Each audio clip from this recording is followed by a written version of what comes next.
Hello, नमस्कार। स्वागत है आप सभी का भूगोल की ऑनलाइन कक्षाओं में।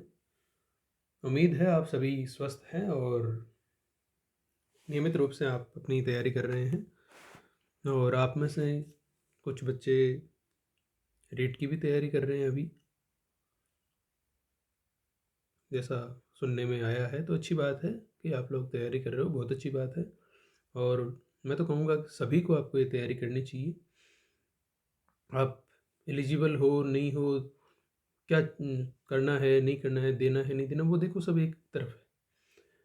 जब आप बीएड कर रहे हो तो आपको एग्ज़ाम दे के अवश्य ही देखना चाहिए, एग्ज़ाम देना चाहिए। और यथासंभव वो आप अपनी तैयारी भी करें। केवल पेपर देख के देखेंगे तो भी आपको पेपर का एक आइडिया होगा।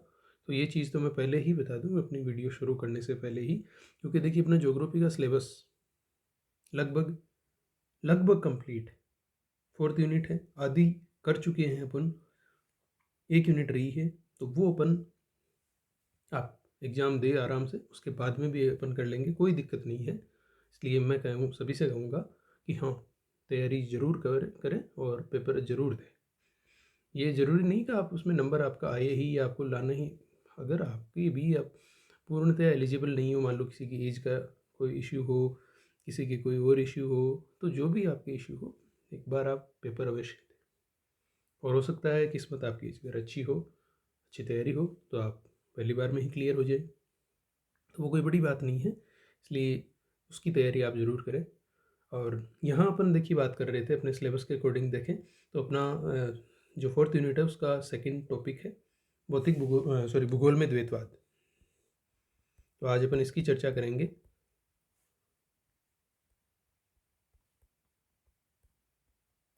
देखिए जैसा नाम है वैसा कोई भारी टॉपिक नहीं है।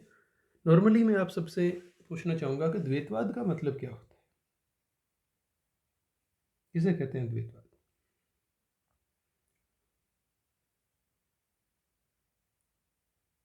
देखिए अगर द्वैतवाद का अपन शब्द के अनुरूप अर्थ देखें तो द्वैतवाद जो शब्द है इसका संस्कृत शब्द है द्वैत, और इसका मतलब होता है दो।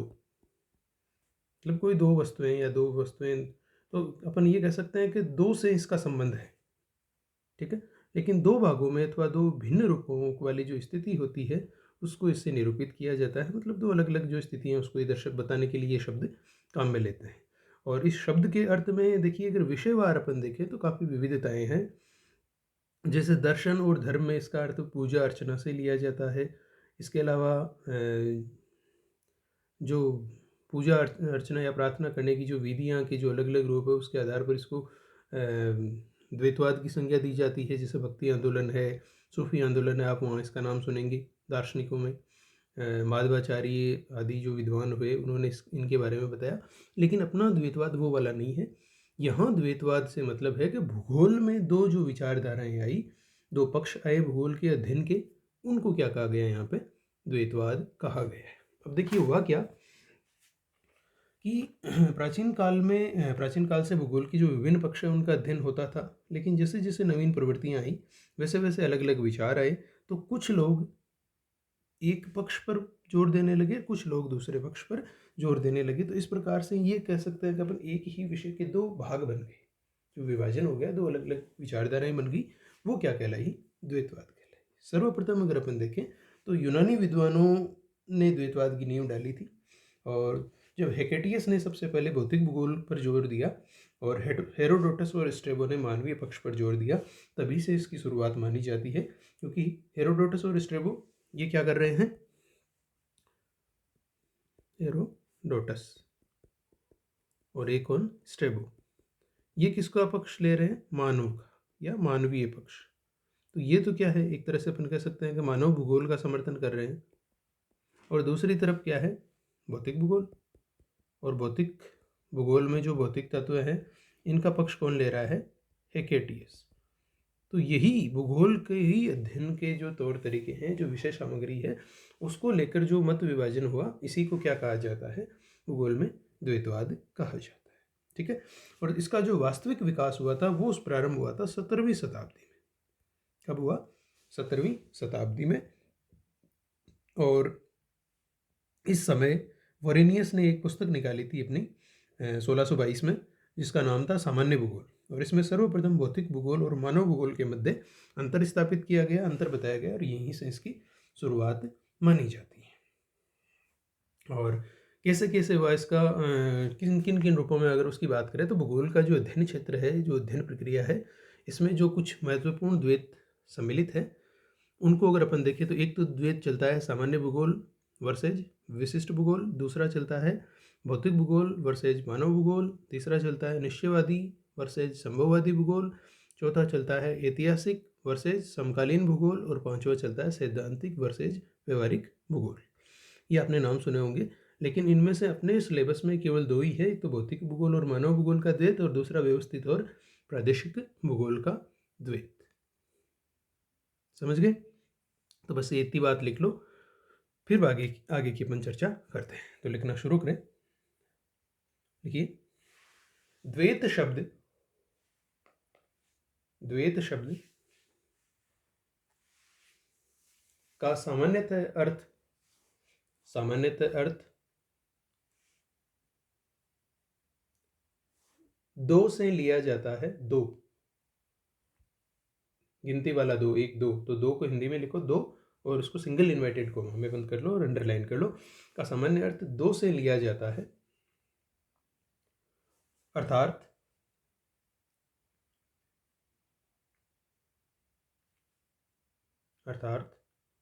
दो अलग अलग प्रकार के मत,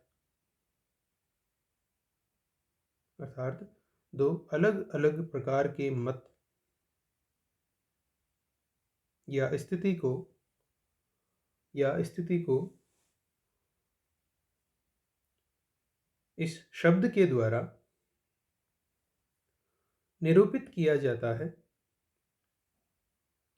निरूपित किया जाता है।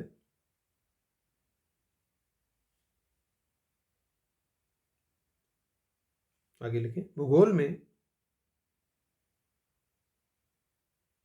प्राचीन काल से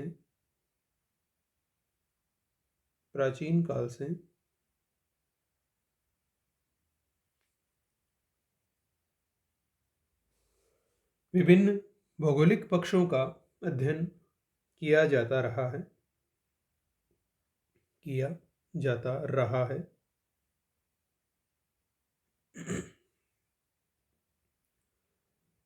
और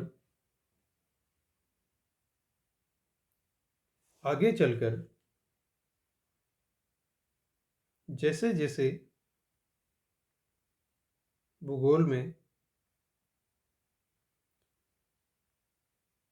नवीन प्रवृत्तियां आई,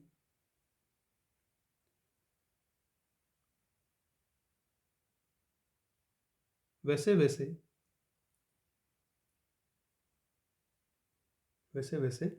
भूगोल का विषय व्यवहार भी बढ़ा,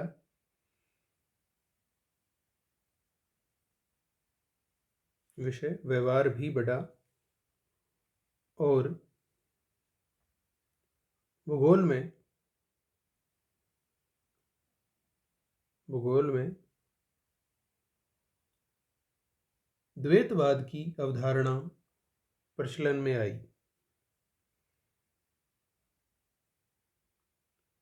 प्रचलन में आई।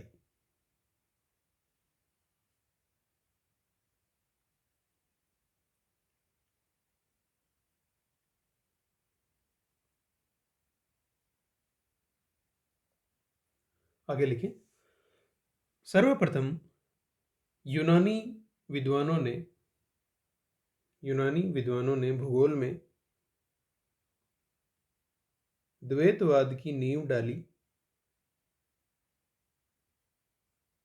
द्वैतवाद की नींव डाली।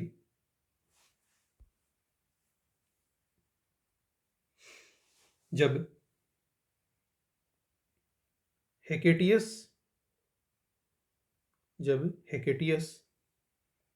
ने भौतिक भूगोल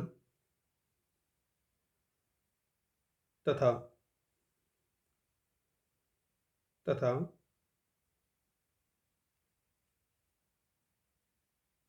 तथा हेरोडोटस और स्ट्रेबो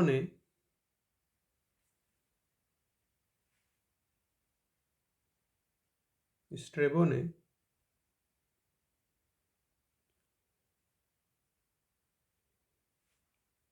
मानवीय पक्ष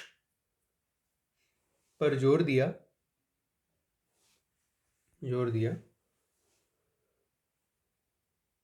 आगे चलकर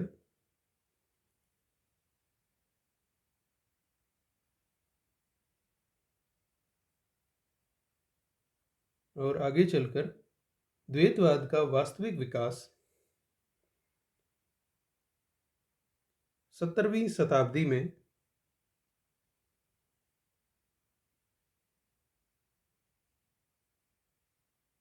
17वीं शताब्दी में शुरू हुआ।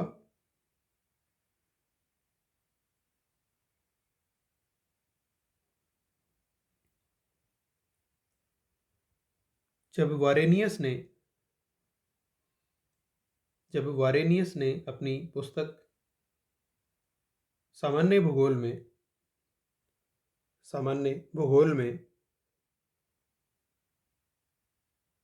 भौतिक भूगोल और मानव भूगोल में अंतर स्पष्ट किया।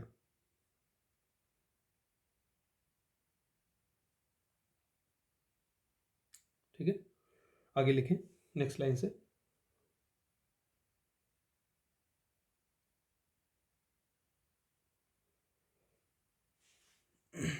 19वीं शताब्दी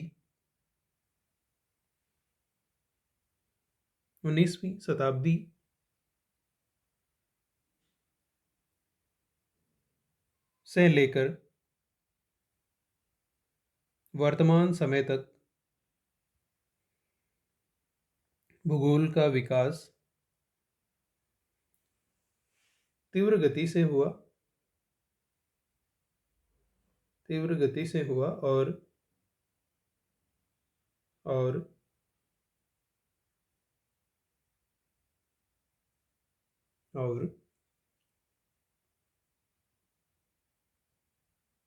आगे चलकर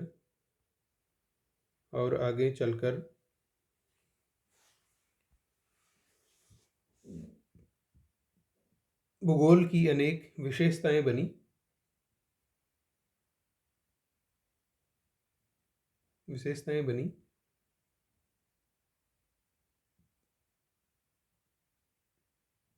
जिन्हें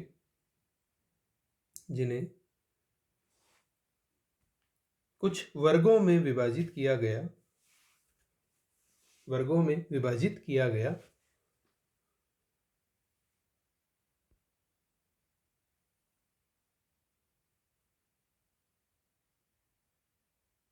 और इन्हीं वर्गों को आज द्वैतवाद की प्रवृत्ति के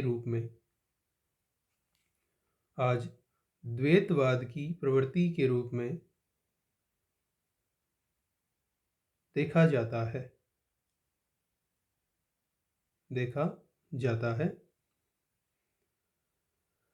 जैसे नंबर 1 लिखें, सामान्य भूगोल तथा विशिष्ट भूगोल।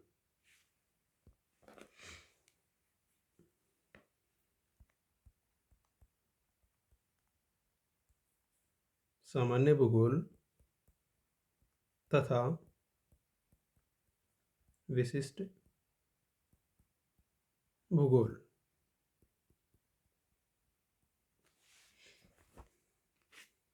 दूसरा लिखें, भौतिक भूगोल तथा मानव भूगोल।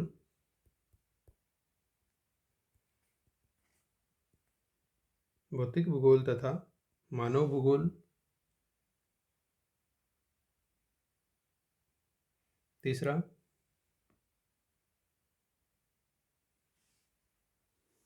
निश्चयवादी तथा संभववादी भूगोल। निश्चयवादी तथा संभववादी भूगोल।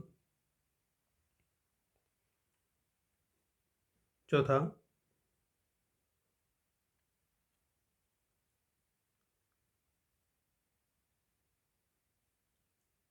ऐतिहासिक भूगोल। ऐतिहासिक भूगोल तथा समकालीन भूगोल।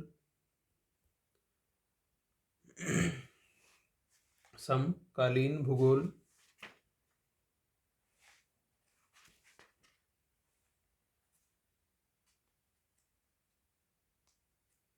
और नेक्स्ट लिखें, क्रमबद्ध तथा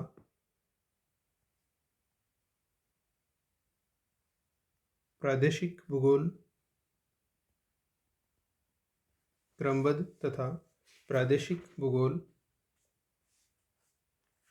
क्रमबद्ध तथा प्रादेशिक भूगोल आदि आदि। ठीक है, तो ये कुछ इस प्रकार के द्वैतवाद है वो अस्तित्व में आए और इनको भूगोल में द्वैतवाद की संज्ञा दी जाती है। लेकिन देखिए, अब अपने सिलेबस में अगर अपन देखें तो अपने सिलेबस में ये सारे नहीं है। अपने में कौन सा है, एक तो क्रमबद्ध वाला है और एक भौतिक और मानव भूगोल। अपने को दो ही पढ़ने हैं। ठीक है, तो चलिए शुरू करते हैं। आप हेडिंग लगाएं नंबर 1, भौतिक भूगोल तथा मानव भूगोल। पहला द्वैतवाद, भौतिक भूगोल तथा मानव भूगोल। देखिए, कुछ भी हार्ड चीज नहीं है, केवल यही है कि किसने भौतिक भूगोल का पक्ष लिया, किसने मानव भूगोल का पक्ष लिया। तो देखिए, भौतिक भूगोल बनाम मानव भूगोल की इस द्वैतवाद की अपन बात करें तो इसको प्रारंभ किया था यूनानियों ने, और हेकेटियस ने भौतिक भूगोल पर अधिक बल दिया, जबकि हेरोडोटस और स्ट्रेबो ने मानव भूगोल पर अधिक बल दिया। और हम्बोल्ट ने भूगोल जो शब्द यूज में लिया, उस भूगोल शब्द को, या हम्बोल्ट ने जो सामान्य भूगोल कहा, उसी को क्या कहा, भौतिक भूगोल। जबकि इसके विपरीत रीटर ने मानव भूगोल का पक्ष लिया। उसने मानव भूगोल को अधिक तवज्जो दी और भूगोल के विकास में प्रारंभिक काल में भौतिक भूगोल पर अधिक बल दिया गया था। इसका कारण ये था कि उस समय ये विषय जिन अध्यापकों के द्वारा पढ़ाया जाता था उनकी जो पृष्ठभूमि थी वो क्या थी, जियोलॉजी से हुआ करती थी। और रेटर और एडजेल उन विद्वानों में हैं जिन्होंने ये माना कि मानव स्थलाकृतियों में परिवर्तन करता है। ठीक है, फिर भी मानव भूगोल संप्रदाय की स्थापना ब्लास के द्वारा की गई थी। मतलब उन्होंने केवल ये बात मानी थी, लेकिन इसके संदर्भ में कुछ विशेष कार्य नहीं किया। तो मानव भूगोल संप्रदाय की जो स्थापना है वो ब्लास ने की। और भौतिक भूगोल तथा मानव भूगोल का ये जो द्वैतवाद है कृत्रिम है और एक तरह से देखा जाए तो अतार्किक है, क्योंकि वास्तव में ये द्वैतवाद विषय के ऐतिहासिक विकास का परिणाम है। भौतिक भूगोल और मानव भूगोल के दो अलग अलग समूह नहीं है, बल्कि एक ही सिक्के के दो पहलू। समझे? बस ये इतना सा इसका सार है। तो लिखना शुरू करें। देखिए, भौतिक भूगोल और मानव भूगोल के मध्य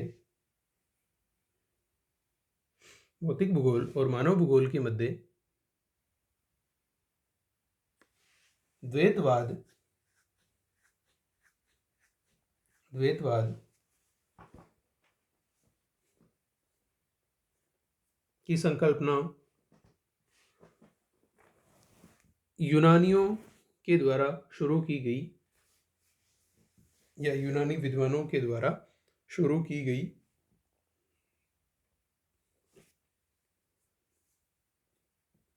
और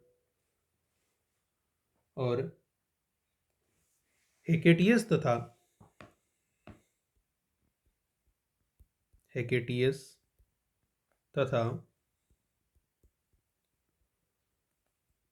पोसिडोनियस ने भौतिक भूगोल के अध्ययन पर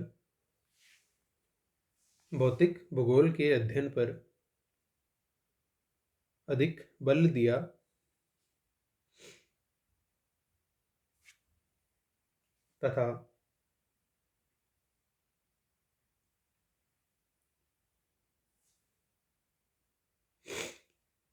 दिया तथा हेरोडोटस और स्ट्रेबो ने हेरोडोटस और स्ट्रेबो ने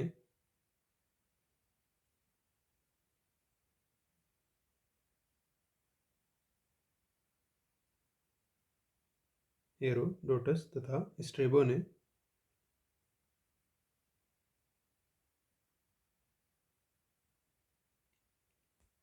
मानव भूगोल को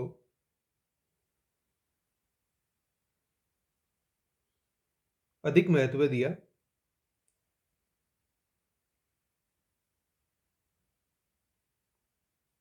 अधिक महत्व दिया।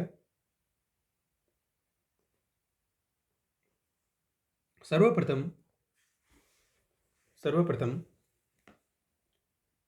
बर्नहार्ड वोरेनियस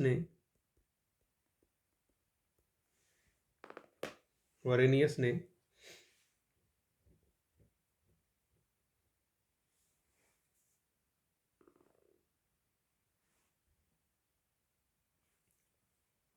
अपनी पुस्तक सामान्य भूगोल में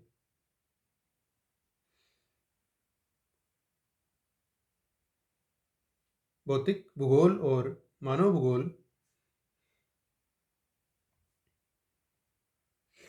के द्वैत को अंतर को स्पष्ट किया और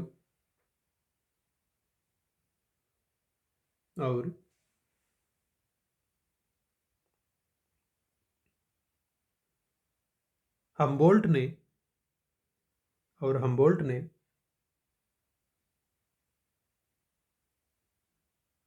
सामान्य भूगोल को ही भौतिक भूगोल की संज्ञा दी।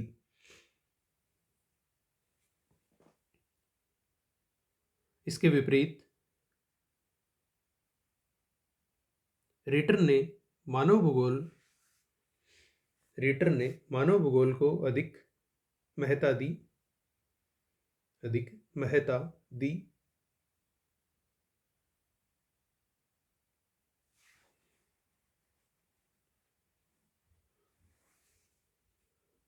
नेक्स्ट लाइन से लिखना। भूगोल के विकास में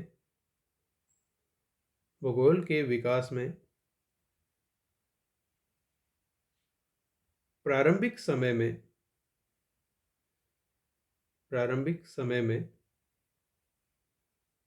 भौतिक भूगोल को अधिक महत्व दिया गया क्योंकि तत्कालीन समय में इस विषय के अध्यापन का कार्य भूगर्भ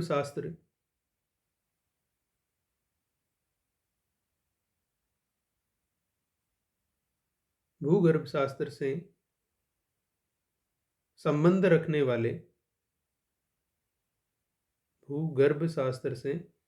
संबंध रखने वाले शिक्षकों द्वारा करवाया जाता था।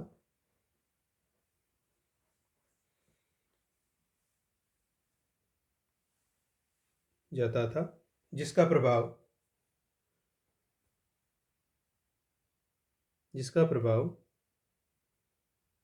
इस विषय पर भी पड़ा।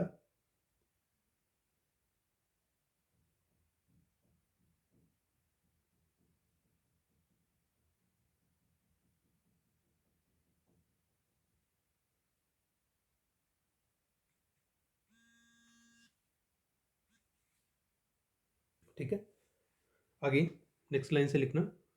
रिटर तथा रेडजेल ने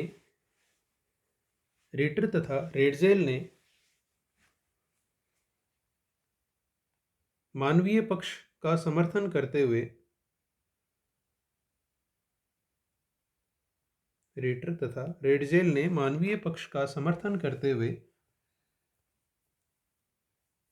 बताया कि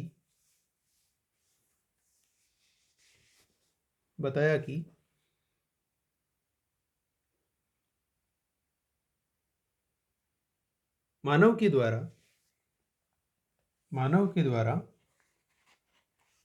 भौगोलिक स्थलाकृतियों में बदलाव किया जाता है। स्थलाकृतियों में बदलाव किया जाता है।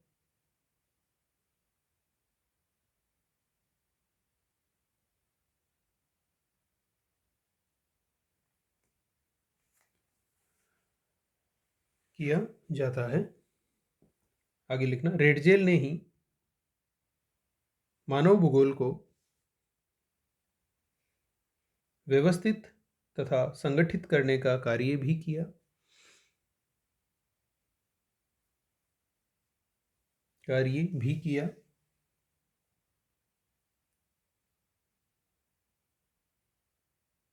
और सर्वप्रथम इन्होंने ही भूगोल में व्यवस्थित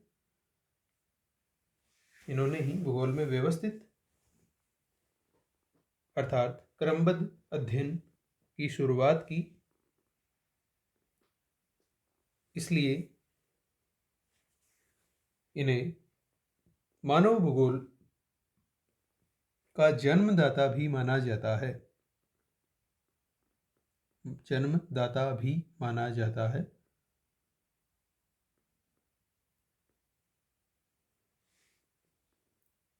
आगे चलकर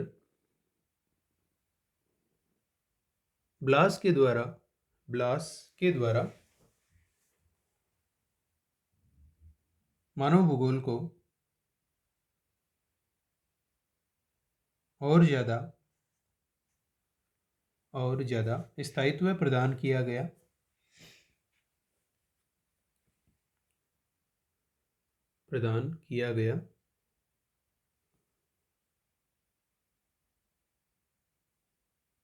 ठीक है, पैराग्राफ चेंज करो, लिखो, भूगोल में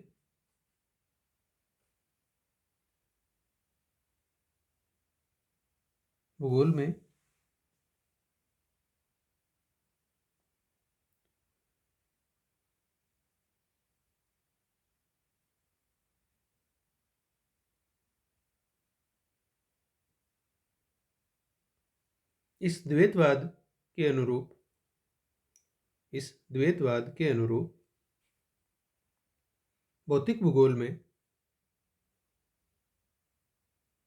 भौतिक परिघटनाओं का अध्ययन किया जाता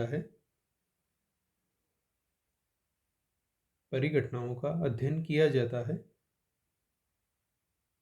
वहीं मानव भूगोल में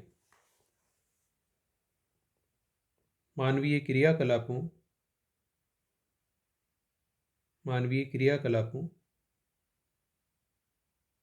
जैविक समुदाय,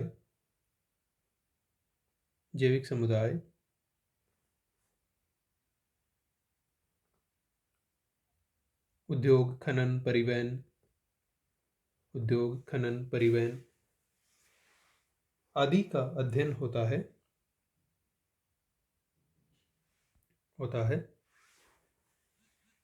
लेकिन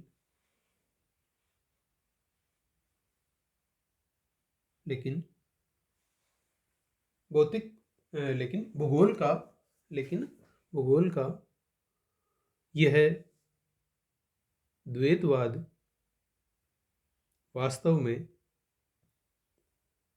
कृत्रिम और अतार्किक प्रतीत होता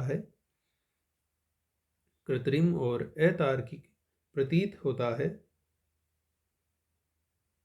क्योंकि वास्तव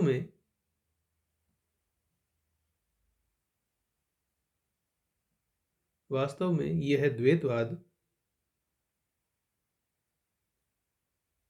भूगोल विषय के ऐतिहासिक विकास का एक परिणाम है। और भौतिक भूगोल तथा मानव भूगोल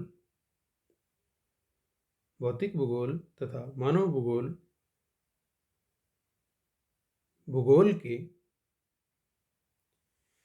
दो अलग अलग दो अलग-अलग समूह नहीं है, बल्कि ये तो भूगोल के दो पहलू है जो एक सिक्के के समान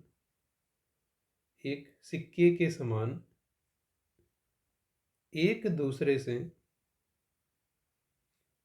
जुड़े हुए हैं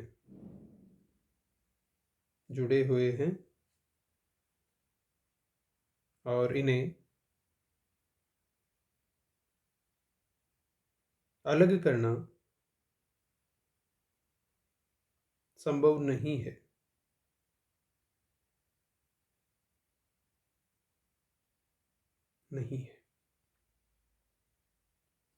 ठीक है, तो ये अपना भौतिक भूगोल और मानव भूगोल की जो संकल्पना है ये कंप्लीट।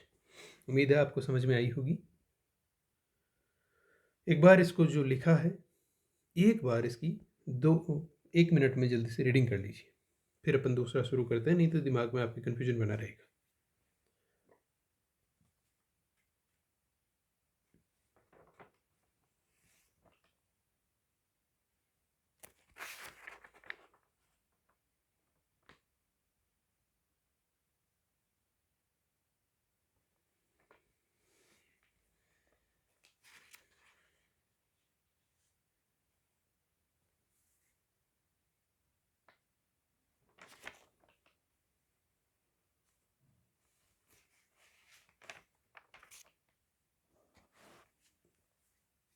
जल्दी कीजिए।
हो गया। अब नेक्स्ट आप हेडिंग लगाइए, क्रमबद्ध एवं प्रादेशिक भूगोल। इसको व्यवस्थित या प्रादेशिक भूगोल भी अपन कह सकते हैं। तो क्रमबद्ध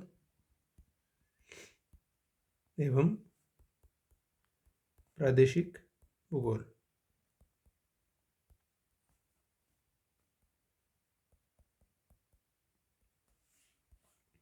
और इसमें लिखें, समझा दूंगा मैं, कुछ नई चीज आएगी तो लिखें, भूगोल में भूतल पर पाए जाने वाले विभिन्न तत्वों और मानव के मध्य के संबंधों और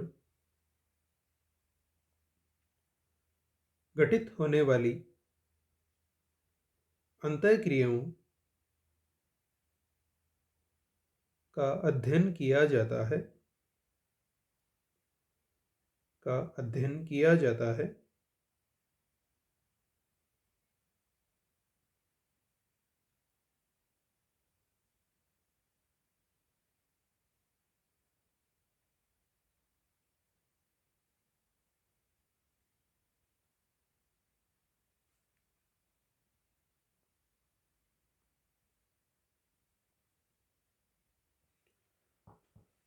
और इस अध्ययन के लिए भूगोलवेत्ता विभिन्न प्रकार की विधियों का उपयोग करते हैं। विभिन्न प्रकार की विधियों का उपयोग करते हैं।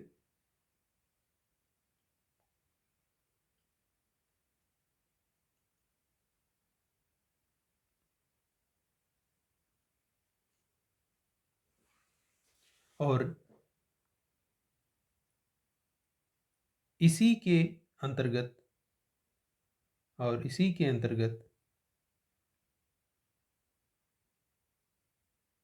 क्रमबद्ध अध्ययन और प्रादेशिक अध्ययन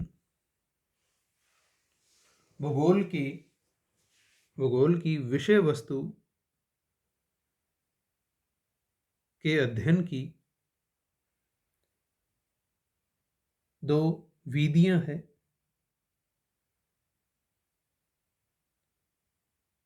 और इस क्रमबद्ध एवं प्रादेशिक भूगोल के मध्य चल रहे द्वैतवाद की अवधारणा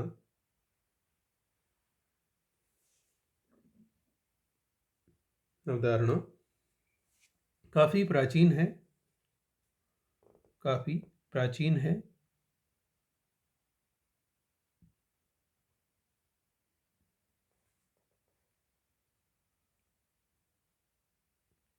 भूगोल में इसकी सर्वप्रथम शुरुआत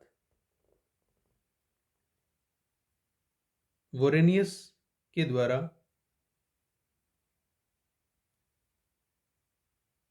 क्रमबद्ध एवं प्रादेशिक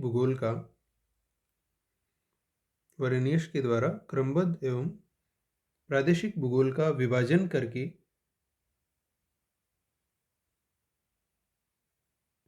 उस समय की गई, जब भूगोल का शाखा विभाजन प्रारंभ हुआ था।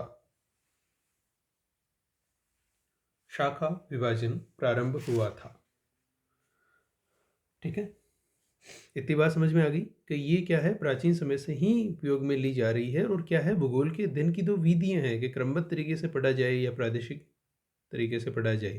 तो प्रादेशिक भूगोल तो वही है जो अपन लास्ट ईयर पढ़ के आए हैं, कि एक क्षेत्र के बारे में विशेष गहराई से अध्ययन।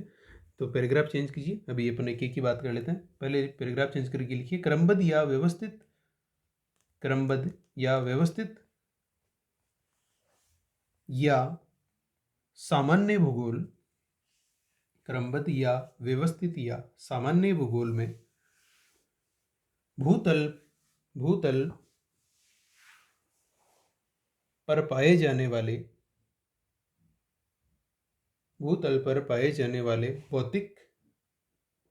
भौतिक और मानवीय पक्षों के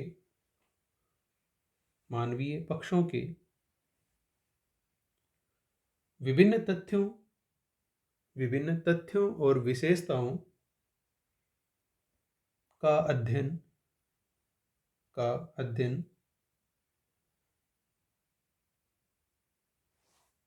अलग अलग या विभिन्न प्रकरणों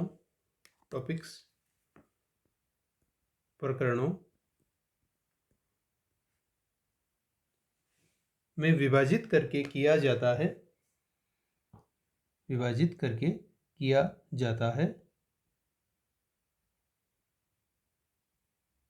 जैसे संपूर्ण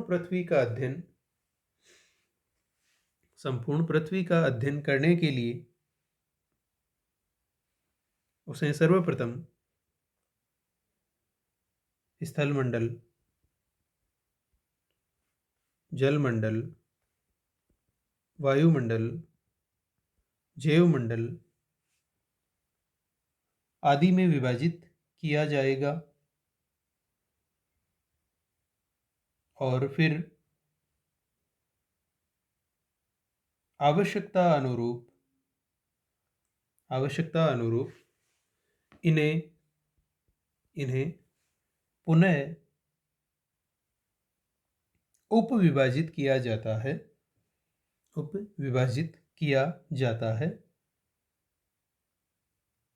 जैसे स्थलमंडल का अध्ययन, उच्चावच स्वरूप,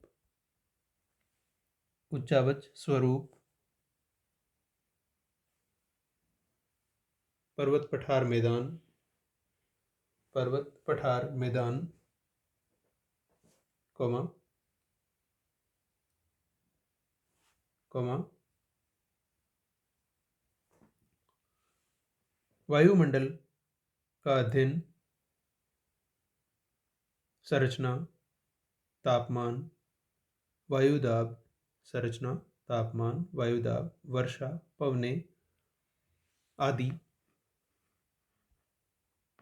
उप विभाजित बिंदुओं के अंतर्गत किया जाता है। नेक्स्ट लाइन से लिखना। क्रमबद्ध विधि के द्वारा क्रमबद्ध विधि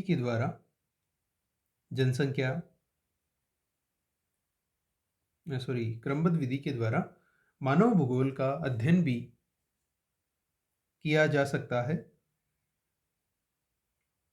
जैसे यदि जनसंख्या का अध्ययन करना है तो इसे घनत्व, वितरण, लिंगानुपात, साक्षरता, वृद्धि दर, ग्रामीण जनसंख्या, नगरीय जनसंख्या, कार्यशील जनसंख्या आदि बिंदुओं के अंतर्गत उप विभाजित करते हुए समझा जाएगा। ठीक है, ये तो हो गया क्रमबद्ध। अब पैराग्राफ चेंज करके लिखो। इसके विपरीत प्रादेशिक भूगोल में पृथ्वी तल को एक समान लक्षणों वाले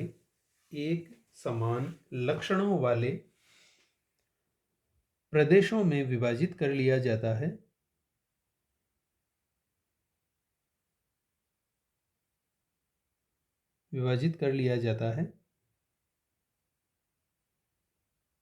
और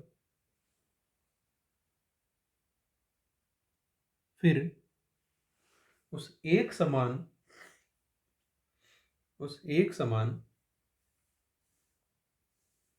विशेषता रखने वाले प्रदेश के विभिन्न भौगोलिक तत्वों का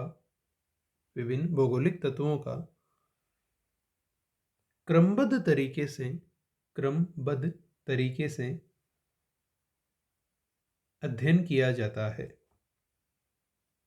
अर्थात पृथ्वी तल पर कुछ चुने गए क्षेत्रों का अध्ययन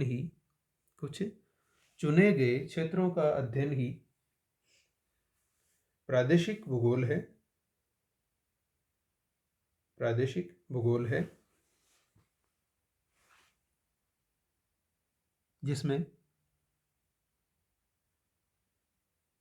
जिसमें सम्मिलित क्षेत्र अपने समीपवर्ती अन्य क्षेत्रों से भिन्नता रखता है। जैसे थार का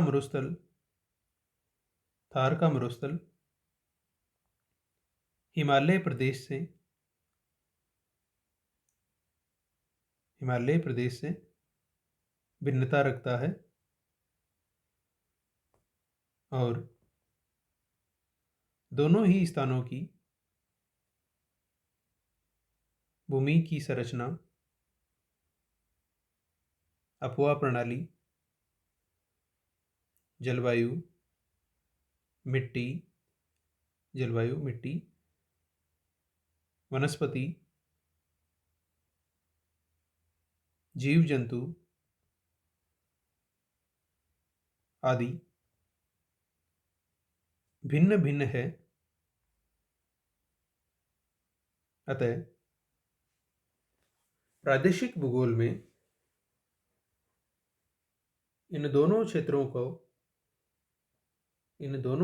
को अलग अलग प्रदेशों के रूप में बांटकर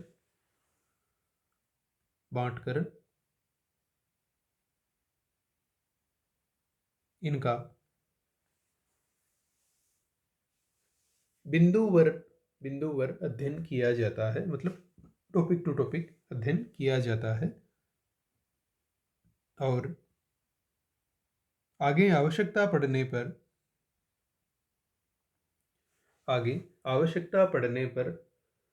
अध्ययन को सरलता देने के लिए प्रदेशों का विभाजन उप प्रदेशों और लघु प्रदेशों में कर लिया जाता है।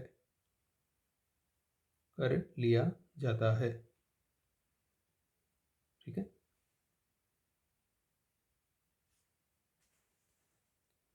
पैराग्राफ चेंज करके लिखना। प्रादेशिक और क्रमबद्ध भूगोल में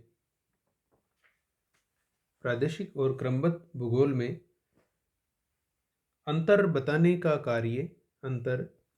का कार्य वारेनियस ने किया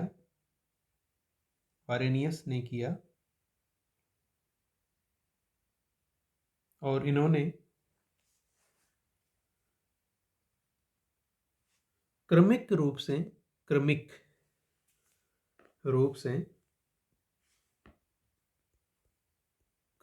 से वर्णित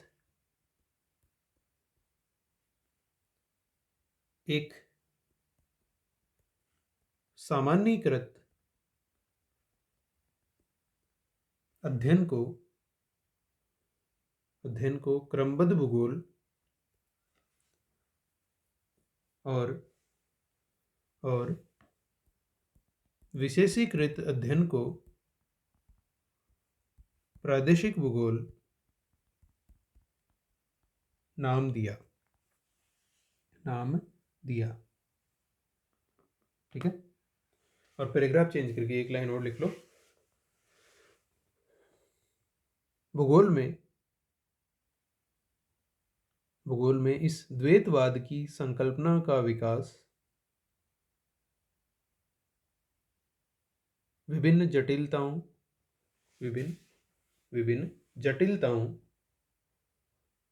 और गहनताओं को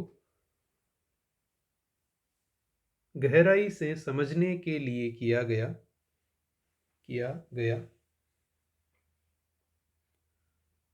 और इसका अंतिम उद्देश्य भूगोल का गहन और विश्लेषित अध्ययन करना है।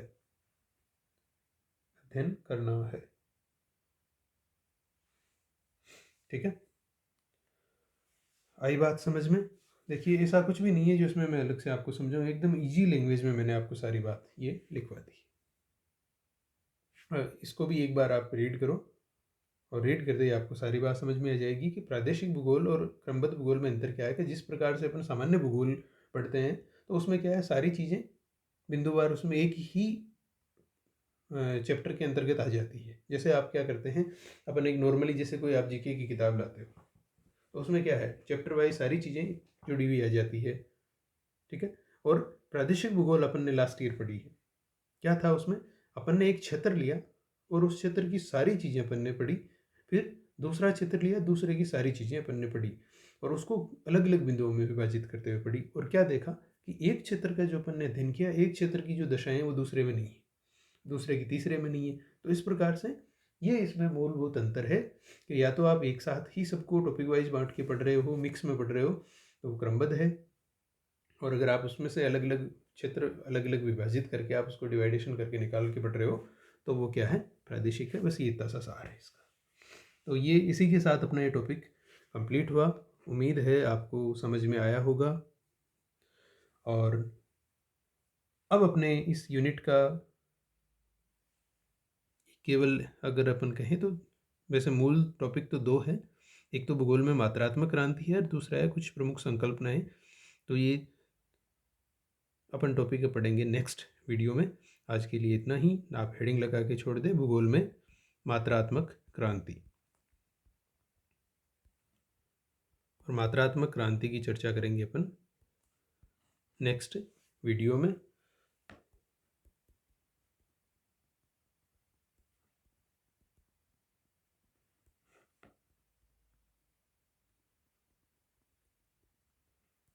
और अपनी तैयारी करें। किसी भी प्रकार की आपको कोई जानकारी या किसी सहायता की आवश्यकता हो तो आप निसंकोच है वो पूछ सकते हैं। और किसी बिंदु में अगर आपकी कोई दिक्कत आ रही हो तो भी आप पूछ सकते हैं, कोई दिक्कत नहीं है। लेकिन जो स्टार्टिंग में मैंने बात आपको बताई थी उसका विशेष ध्यान रखें, अपनी तैयारी करें और पेपर ज़रूर देख के देखें, इसलिए फॉर्म ज़रूर अप्लाई करें आप, चाहे जैसा भी हो आपकी तैयारी, चाहे हो नहीं हो, कम हो ज़्यादा हो, कोई मायने नहीं रखता वो, लेकिन आप पेपर देखिए, एक बार अवश्य देखें, क्योंकि अब आप उसके लिए एलिजिबल हैं। फोर्थ ईयर हैं आप, अंतिम वर्ष में है, तो अंतिम वर्ष के विद्यार्थी अप्लाई कर सकते हैं, कोई बड़ी बात नहीं है। ठीक है। और अपना ये जो सिलेबस की अगर अपन बात करें तो आपको पता है कि अपना सिलेबस लगभग कवर हो चुका है। ये जो टॉपिक रहा है अपना, ये दो टॉपिक पॉइंट मैं बता रहा हूँ, ये नेक्स्ट क्लास में अपने कंप्लीट हो जाएंगे लगभग। अगर रहेगा थोड़ा बहुत भाग रह जाएगा तो वो उससे अगली क्लास में अपना कंप्लीट हो जाएगा। मतलब ये मान के चलिए कि ज़्यादा से ज़्यादा अपने 1 घंटे की जो क्लास होगी, हालांकि ऑनलाइन में सिलेबस स्पीड से चलता है, तो उसमें अपना ये 60 मिनट में ये अपना टॉपिक है वो कंप्लीट हो जाएगा। उसके बाद में देखिए अपना जो लास्ट यूनिट है, छोटी सी यूनिट है, स्थानिक वितरण की है, और संगठन, क्षेत्रीय विविधताएं, व्यवहारिक भूगोल, मानवतावादी, कल्याणकारी भूगोल, ये छोटे छोटे पॉइंट है। तो ये मान के चलिए कि अपना 10 दिन का टॉपिक है, जो अपन ऑफलाइन कक्षाएं जब अपनी स्टार्ट होगी तो ऑफलाइन या जो भी ऑनलाइन जैसे भी रहेगा, तो ये अपना 10 दिन में अगली यूनिट है वो कंप्लीट हो जाएगी। तो आप ज्योग्राफी की तरफ से निश्चिंत रहे, आपका सिलेबस कंप्लीट है। केवल 10 से 15 दिन का सिलेबस आपका बाकी। ठीक है। तो आज के लिए इतना ही, बाकी बातें नेक्स्ट वीडियो।